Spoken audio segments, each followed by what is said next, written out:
gitu ya, udah muda, sukses ya kan. Orang kalau bawa ke orang tua gampang ya Jo ya. Gue dari nervous jadi nggak siap nih. It's okay, gak apa-apa ya Jo. Tapi semoga apa yang bisa bagian hari ini bisa bermanfaat lah ya buat kalian semua. Oke, keren. Kita plus dong buat Jonathan dan Becca. Nah, boleh minum. Jangan deg-degan gitu dong ya. Apa mau minum aja izin dulu dia. Boleh ya, boleh diminum ya. Oke, keren-keren banget gak sih teman-teman, ini tuh Gen Z ya, yang sangat menurut aku inspiring banget gitu ya. Nah, bisa nggak untuk kalian berdua nih ya, untuk berbagi sedikit dong tentang latar belakang dan gimana kalian memulai perjalanan di bisnis ini? Boleh dari Rebecca dulu?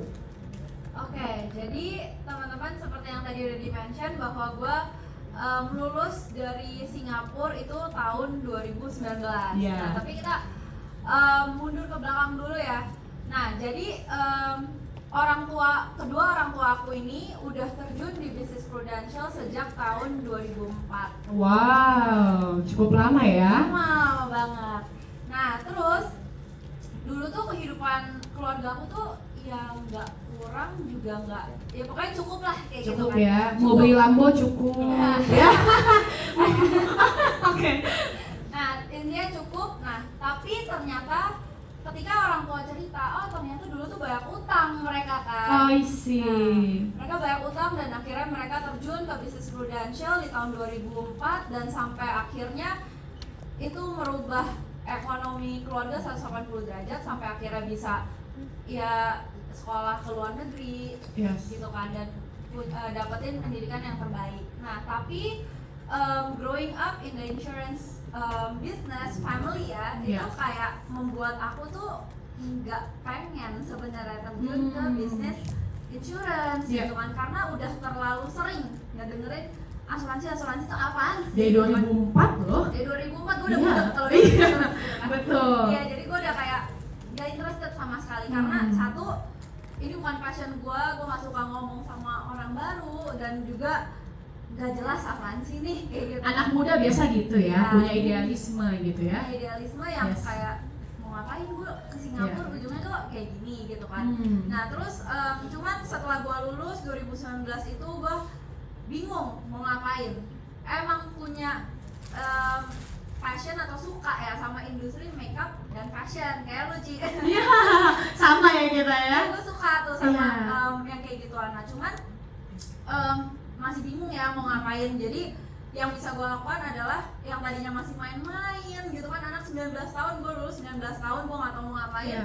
Akhirnya gue baca buku, gue beli seminar tanpa harus disuruh ya, Iya. tentang gimana caranya jadi orang sukses. Akhirnya it opens up my mind yang kayak oke, ternyata strategi dan mindset jadi orang sukses itu seperti apa sih, dan itu buat gue recall balik tentang yang namanya bisnis Prudential. Dan di situ gue sadar bahwa yang namanya bisnis itu bukan one man show, butuh yang namanya teamwork, butuh yang namanya mentor, butuh yang namanya sistem, ada yang namanya profit sharing, marketnya jelas gitu kan. Yes. Terus udah gitu punya ekosistem yang sangat positif yang bisa membangun diri kita gitu kan. Itu harusnya it's a positive business gitu kan. Dan akhirnya dengan segala idealisnya gue ilangin gitu kan, dan akhirnya gue lebih realistis sekarang.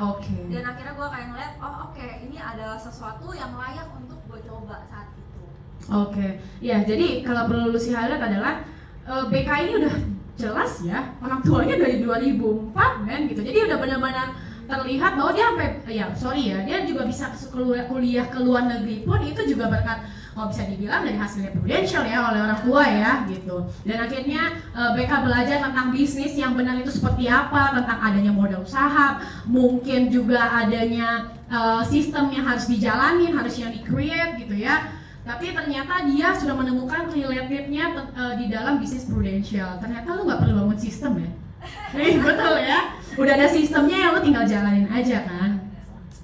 Keren banget BK. Nah, kalau untuk Jonathan gimana? Kalau gue mirip tapi sedikit berbeda. Beda kalau gue nanya dikit ya. Di sini yang masih kuliah boleh angkat tangan. Mana tuh yang masih kuliah? Masih. Berbohong itu dosa ya. Aku juga masih kuliah. Masih kuliah. Tapi kuliah. Kuliah. kuliah gitu. Jadi makanya Jadi kita kuliah. nggak pernah berhenti belajar sih. Karena Betul. kuliah kehidupan. Kan? Nah, Tadi cakep. bulan katanya kuliah. Banyak ya. Yang SMA bulan kata nggak SMA? Oh, kamu SMA beneran? Ya masa? Ya bener lu. Masih SMA itu. Ah, gue lihat ya KTP-nya ya. Beneran nggak sih? SMA beneran. Boleh katanya boleh. Siapa tahu nanti bener. Oke, karena gue background gue itu bisa dibilang gue flashback dikit ke SMA. Ya. Pas gue SMA gue inget banget, gue tuh anak yang mungkin tipikal anak bandel yang kalau misalnya ke sekolah kerjanya main sama temen, beres pulang sekolah, main bola ke jam 3 jam 4, pulang ke rumah, makan malam, terus main game, terus besoknya ngulang lagi kayak gitu. Begitu bandel ya? Ya bandel, tapi itu kan gue gak cerita bandelnya gimana. Oh, belum. Lanjut. SP dan lain-lain itu Oh, oke. mungkin lain cerita lah. Tapi di situ gue ngerasa hidup gue gini-gini aman. Nah, mungkin kalau BK tadi kayak gue jelas banget. Pas gue SMA justru hidup gue kayak gak jelas banget. Gue bahkan nggak tahu gue mau ngapain. Nah, akhirnya gue inget banget waktu itu gue cuma inget karena gue biasalah cowok heartbreak. Akhirnya gue mulai gym, gue mulai atur makan dengan baik. Dan itu mulai ngerasa, oh ternyata perubahan hidup gue ini berubah karena nutrisi dan fitness. Oke. Sehingga gue ngerasa ya udahlah gue mau ambil kuliah gue yang hubungan sama ini. Jadi gue ngambil food technology. Yes. Akhirnya gue mutusin buat keluar negeri. Gue dapet kesempatan juga pas gue kuliah di luar negeri. Dan itulah chapter hidup gue baru mulai. Oke. Gue kira hidup gue jelas nih kali ini kayak oke habis itu gue sekarang udah food technology. Pas gue magang ternyata gue tahu ini bukan yang gue cari. Oh, baru Ternyata cocok ketemu. juga. Karena pas gue lab itu gue banget magang gue itu gue datang pagi-pagi subuh ngerjain lab. Jadi gue seharian dari jam 7 pagi sampai jam 3 sore tuh di lab doang sama itu meja kimia itu. Ya, I know. Jadi Sama kayak- mikroskop dan lainnya ya. Kayak ansos banget gitu, kayak ada Iya. baker, gue cuma ngitung-ngitung. Sayang gini banget doang, muka lu gitu. nggak dipampang. Itu kan dilatih kan. Iya kan? Iya. Nah tapi gue ngerasa bahwa gue tipe orang yang kayak demen ketemu orang gitu. Jadi Iya. pas gue ngeliat itu, kayak hidup gue gak mungkin gini doang. Akhirnya pas gue lulus gue mikir adalah tinggal setahun lagi, nanggung banget tuh Iya. gue. Pas gue lulus mulailah dapat yang namanya bingung. Gue mau ngapain abis ini kan? Akhirnya singkat cerita yaudahlah gue mau kuliah lagi. Tapi kayak gue mau coba kerja dulu deh. Gue kerja lah, tadi gue nyemplung di sebuah hospitality agency tadi di event management. Iya. Yang puji Tuhan setelah 7 bulan gue dipromote jadi seorang supervisor. Nah, di Keren. momen itu juga gue mulai masuk ke dunia yang gue bahkan gak pernah nyangka gue bisa masuk, which is kerja di Apple. Itu udah impian gue dari kecil, tiba-tiba pas gue masuk pun itu buat gue cuma hadiah dari Tuhan. Iya. Dan ternyata gue dipromote juga, dapet sponsorship, dan gue kira hidup gue akhirnya jelas kali ini, settle. Gue di Belanda, oke gue akhirnya kerja yang gue suka, ketemu orang, di teknologi juga. Terus industrinya bagus banget, jenjang karirnya juga jelas banget. I thought this is it. Finally gue dapet apa yang gue cari. Tuhan berkata lain, ternyata pas gue apply buat sponsorship yang udah dapet, kontrak udah tinggal tanda tangan, visa gue nggak dapet. Oh. Jadi ternyata karena di sana Ukraine lagi perang sama Rusia, imigrasi meledak, terus Amerika pun lagi recession. Iya. Jadi Apple halting employment dan mau nggak mau gue harus pulang ke Indonesia. Dan di situ bedanya gue sama BK adalah gue tipe orang yang gue nggak mau kehilangan idealisme gue. Apalagi gue pernah kerja di Apple, gue tau banget kayak standar gue tuh Udah tinggi banget Udah tinggi dong pastinya, banget. yes. Jadi jujur pas gue kesini pun keterima beberapa kerja, ada bank ternama juga, gue sebut pasti kalian tahu. Sempat keterima juga, sempat juga ada orang yang jadi ada C-level yang nyamperin gue buat apply buat management program juga. Tapi gue ngerasa kayaknya bukan itu yang gue cari. Nah, dalam doa gue tuh gue gak pernah nyangka akhirnya prudential sebenarnya. Oke. Gue cuma berdoa kayak gimana cara gue bisa menghidupi idealisme gue ini. Gimana gue masih muda, oke pasti pengen kaya, pengen punya duit banyak udah pasti. Tapi juga pengen contribute ke society juga sebenarnya. Kayak gimana gue punya industri yang gue bisa ada kontribusi lebih. Nah singkat cerita, ketemulah leader gue sekarang, kakak kelas gue sendiri. Ngobrol, yang awalnya cuma ngobrol dong, dia gak pernah nawarin apapun sedikit pun. Yes. Ketemu dia mulai pelan-pelan ngejalanin kehidupan di komunitas Prudential itu. Nah, long story short, gue dipromote and here I am. Keren, 4 bulan loh teman-teman. Tepuk tangan dulu dong buat BK sama Jo ya. Nah, kalau dilihat dari cerita kalian berdua, memang seperti yang dibilang Jo ya, bahwa hampir sama tapi ternyata beda ya. Satu dari sisi BK itu memang udah kenal Prudential dari keluarga sendiri. Kalau lu kayaknya memang harus dideportasi ke Jakarta dulu baru pulang ya. Akhirnya ketemu leadernya sekarang, tapi kakak kelas juga loh, bukan orang jauh berarti ya. Oke, keren. Nah, di sini itu kan kita berbisnis tentunya ya, dan pastinya bicara soal bisnis dan entrepreneurship kita perlu jeli sekali dalam melihat sebuah peluang tentunya ya, sama seperti teman-teman yang di sini juga. Bagaimana kita melihat sebuah peluang bisnis. Nah, bagaimana sih tentang peluang pasar bisnis yang bisnis kita, dan menurut kalian ini mungkin cocok dengan teman-teman yang udah hadir di sini? Boleh, silakan Beka. Oke, nah jadi teman-teman, ketika kita terjun ke Prudential, kenapa kok disebutnya bisnis kayak gitu kan? Ya. Nah, ini apaan sih? Yang tadi gue bilang, kenapa kok gue awalnya tuh hesitant gak mau terjun ke dalam bisnis Prudential? Karena gue melihat, duh kayaknya gak jelas banget kayak gitu kan. Nah tapi teman-teman ketika gue jalanin kayak gitu ya, yang namanya bisnis itu kan tadi butuh yang namanya mentor kayak gitu kan. Oke. Nah tadi sorry boleh diulangin Iya. question terakhirnya. Oh iya. Yang menurut. Oke, bicara soal bisnis nih, bagaimana peluang pasar? Oke, peluang pasarnya. Nah mungkin nanti akan ada di slides-nya. Yes. Nah jadi ketika kita ngomongin bisnis, yang gue lakukan pertama itu adalah market analisisnya kayak gitu kan. Nah ketika kita terjun ke bisnis, kita nggak tahu marketnya kayak gimana, mau ngejual ke siapa kayak Betul. gitu kan, mau ngejual ke siapa. Nah jadi ketika terjun ke bisnis, marketnya siapa, dan ketika kita udah ngeliat marketnya siapa, kita mulai bertanya apakah produk yang dijual ini bisa menjadi solusi terhadap market yang ini, ada, kayak betul. gitu kan.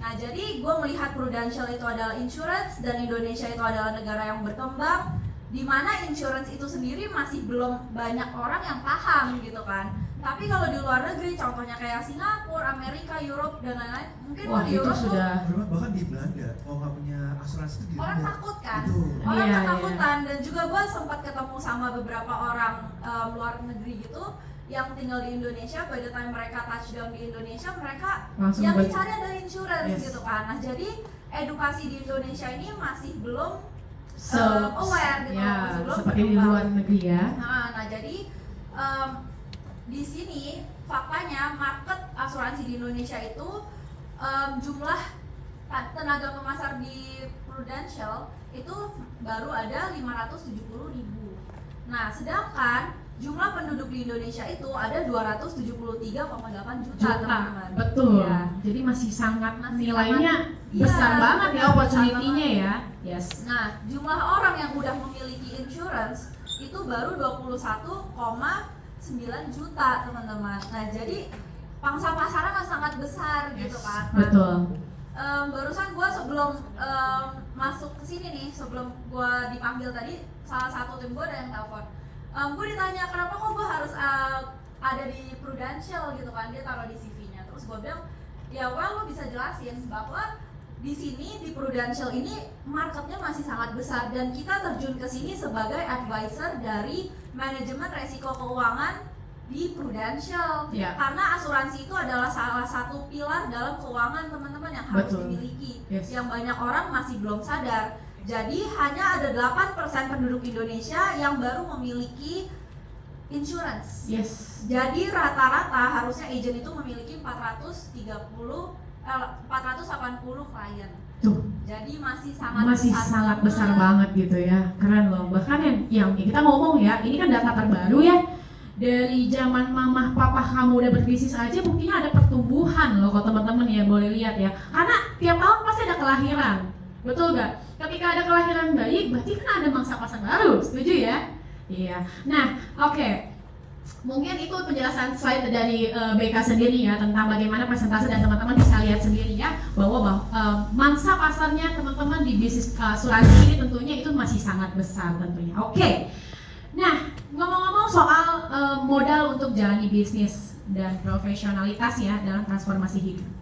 Oke, sekarang jika kita melihat nih perjalanan sampai detik ini, teman-teman yang hadir di sini tentunya ya ingin tahu sih bagaimana proses transformasi yang dilakukan. Nah, apa ada hal yang bisa di-share mengenai transformasi tersebut? Mungkin ya dari sisi waktu, dari income, atau mungkin aset. Nah, transformasi diri mungkin atau hal lain, boleh gimana Jo? Dari gue dulu kali ya, mungkin kalau dari transformasi, gue mulai dari pas awal banget gue join ya. Teman-teman ngebayangin gak sih, kalau misalkan kalian dapat pekerjaan yang bisa dibilang dielu-elukan sama semua orang, terus tiba-tiba kalian cabut jadi agen asuransi. Itu yang gue rasain pas awal banget gue join. Oke. Karena bisa dibilang, wah itu sih gue bener-bener ngerasain banget rasanya gengsi itu ditahan banget. Iya. Dan transformasinya mungkin bakal gue ceritain di belakang, kayak apa sih sebenarnya terjadi setelah itu. Tapi yang gue rasain itu satu teman-teman, kalau transformasi itu memang banyak. Dari segi material, dari segi mindset, dari segi kehidupan dan lain-lain. Yang pengen gue ceritain ke teman-teman semua adalah transformasi dari diri gue sendiri. Kalau gue boleh jujur, ini mungkin personal story gue di tahun 2023 itu bisa dibilang hidup gue lagi kelam-kelam. Waduh, gelap Karena banget. bisa bilang nih, teman bayangin gue lagi kerja di perusahaan yang top banget. Iya. Dan gue tuh double job sebenarnya. Jadi yang kerja dari supervisor sama Iya. Apple tuh gue kerja berbarengan. Oke. Jadi kerja 60 sampai 70 jam seminggu tuh sebenarnya biasa aja. Karena maksudnya emang ya udah kebangun momentum juga. Terus kerja seperti itu punya tanggung jawab yang besar, dipercaya bos juga, income Iya. juga oke banget.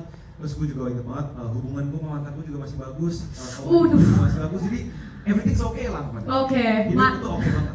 Perlu banget di mention mantannya. Biar konteksnya jelas. Oh iya, berarti masih single. Dia tuh masih jelas bahwa dia single gitu ya. Sebenarnya ini event apa ini?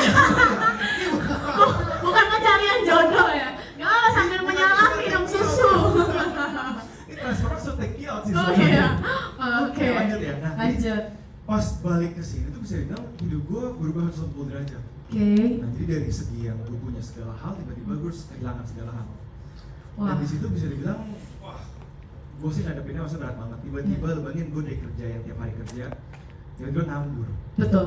Dan nganggur pun maksudnya bukan nganggur yang cuma kayak, oke nganggur gue bagi yang orang lain sih nganggur yang bisa kayak, ini gue bangun mau ngapain? Oke. Lagi Sakit. misalnya tipikal yang kayak tiap hari gue bangun, gue ngeliat schedule gue yang kayak, oke abis itu gue ngeliat gini. Jadi gue bangun, kalender gue kosong. Iya, iya. Biasa ada schedule padat tiba-tiba kosong pasti hampa banget ya. Terus kayak maksudnya, kenapa tadi gue mention mantan? Maksudnya karena ini personal tapi di saat gue bisa kosong, gue punya orang yang bisa nemenin gue. Oke. Jadi sini pun nggak ada gitu. Dan jadi dari segi income pun nggak ada, dari Iya. segi momentum juga nggak ada. Tapi yang gue ngerasain mulai ada transformasi itu sebenarnya ada 3. Yang pertama itu dari income. Mungkin gue nggak bilang income gue udah gede banget, nggak kayak BK, Elan, Lucia udah lama. Waduh, jadi gitu dong. Kita Tapi- semua income-nya gede-gede kok. Iya puji Tuhan. Iya. Tapi mulai ngerasain maksudnya dari segi income pun, oh ternyata ada benefitnya itu nggak bisa dipungkiri ada satu. Yes. Tapi yang kedua transform itu dari segi environment. Oke. Dan gue pengen tekanin banget karena gue pas sebelum gue masuk Brook, gue tuh coba banget ngobrol sama semua temen gue. Semua temen gue bisa akses dari segi mereka yang udah bisnis, yang udah mulai kerja, mungkin juga lagi nyari pekerjaan. Gue pengen tahu mereka tuh sebenarnya apa sih mereka cari dan apa perasaan dan pengalaman mereka. Iya. Dan gue tuh bener-bener nanya, maksudnya pengalaman lu gimana di tempat kerja lu sekarang, apa yang lu rasain, kedepannya lu melihat apa. Dan gue tuh ngelihat banget bahwa environment itu bener-bener penting. Yes. Karena maksudnya di saat environment mereka mendukung, sesimpel manajer mereka nggak support mereka naik, Nah, nah itu udah bisa kemana-mana. itu ada masalah tuh. Betul. Yes. Ataupun maksudnya teman-teman yang toxic, Iya. ya, maksudnya lingkungan mereka mungkin ngomongin bos yang jelek, tapi nggak mau ngomongin yang bagus-bagus. Atau sesimpel teman-teman ya udah mau nyaman aja gitu. Iya. Tapi pas gue masuk Prudential, gue bersyukur banget ketemu orang-orang yang benar-benar sama-sama mau sukses bareng. Oke. Dan sukses barengnya pun nggak muluk-muluk ngomong soal oh ya kita mau kaya. Tapi mereka tuh selalu ngomong kayak gimana tadi nasabah lu yang lu bantu oke nggak? Tim lu yang lu bimbing gimana? Iya. Ada perubahan nggak? Ada perkembangan nggak? Jadi gue ngerasa kayak wow ini positif banget. Iya. Yang kedua. Dan yang ketiga sebenarnya dari segi mindset. Oke. Karena masih bilang kita di insurance kan financial industry. Dan kita sebagai agent pun kita belajar bagaimana buat consult orang lain terhadap keuangan mereka. Iya. Jadi kita pun sangat diajarin untuk mengatur keuangan kita sendiri. Oke. Dan itu yang berubah juga sih dari segi maksudnya gue di Belanda mungkin tahunnya euro, pas di Indonesia di rupiah emang cara kerja bermain uang di situ seperti apa. Dan itu Nah pasti itu gue different ya. mulai berubah banget dari awal yang gue aduh gue nggak tahu mau ngapain, sekarang bangun tuh berasa kayak oke hari ini what's next gitu. Oke, keren ya. Tepuk tangan dulu dong teman-teman buat semangatnya ya. Iya, jadi itu secara dari perubahan kalian berdua tentunya ya. Nah, tapi kalau ngomong masalah modal utama ya, yang dibutuhkan dalam bisnis ini tuh apa sih? Karena gini, bisnis itu pastinya butuh modal. Setuju? Setuju teman-teman? Setuju ya. Nah, pertanyaannya, modal yang seperti apa yang dibutuhkan di Prudential gitu? Boleh, silakan BK. Oke teman-teman, kalau kita ngomongin modal kayak gitu ya. Nah, kalau gue bisa bilang modal itu kita nggak keluar banyak modal kok, Iya. karena rata-rata di support sama company kayak gitu kan. Yang perlu kita lakukan itu adalah satu, kita punya komitmen yang kuat, kita konsisten, karena benar yang tadi kata Jo bilang, kalender kosong, nggak ada yang ngaturin, bener nggak? Betul. Disiplin kita di mana, Yes. gitu. Nah, karena semua sistem udah ada dari Prudential, tinggal dijalanin aja kayak gitu kan. Nah, terus teman-teman, selain itu juga Prudential tuh juga menyediakan kita reward yang sangat menarik gitu kan, berupa destinasi. Wow. Nah, sebelum itu, Ya. gue mau sekalian jelasin nanti boleh ada slides-nya. Kenapa tadi Gen Z itu cocok banget untuk ada di bisnis ini gitu kan? Oke, Udah boleh. modalnya sangat minim kayak gitu kan. Karena satu, di sini nggak terikat waktu gitu kan. Mau yang punya anak atau yang masih kuliah kayak Yes. contohnya Jonathan gitu kan, masuk kan lulus kuliah ya lo ya. Atau Iya. misalnya masih kuliah gitu kan, tetap masih bisa menjalankan bisnis Prudential karena waktu fleksibel kita yang atur sendiri. Yes. Nah, terus teman-teman, udah fleksibel waktu, kita dikasih income yang pasif lagi gitu kan, Yes. yang sangat terjangkau nominalnya, supaya Iya. kita bisa traveling juga gitu. Belum lagi Prudential tadi kasih reward berupa destinasi gitu kan. Yes. Nah, selain itu yang bener banget tadi kata Jonathan bilang bahwa lingkungannya harus positif, dan di Prudential bener banget teman-teman, ketika ekosistem kita itu positif, mau nggak mau diri kita akan ngikut gitu Pasti kan. positif juga. Iya, pasti positif juga. Tapi kalau lingkungan kita nggak mendukung, terus ya begitu-gitu aja, ya mau nggak mau kita akan menjadi orang yang seperti itu juga gitu kan. Nah, sedangkan di sini kita dipaksa untuk punya mimpi gitu kan. Ya. Nah, jadi ngomongin destinasi, gimana nih Ci nextnya? Oke, ya mungkin nanti akan ada destinasi yang akan kita lihat tahun ini ya bersama dengan Prudential. Ada 2 destinasi yang tahun ini akan show ya, yaitu ke Praha dan Vienna. Boleh silakan videonya.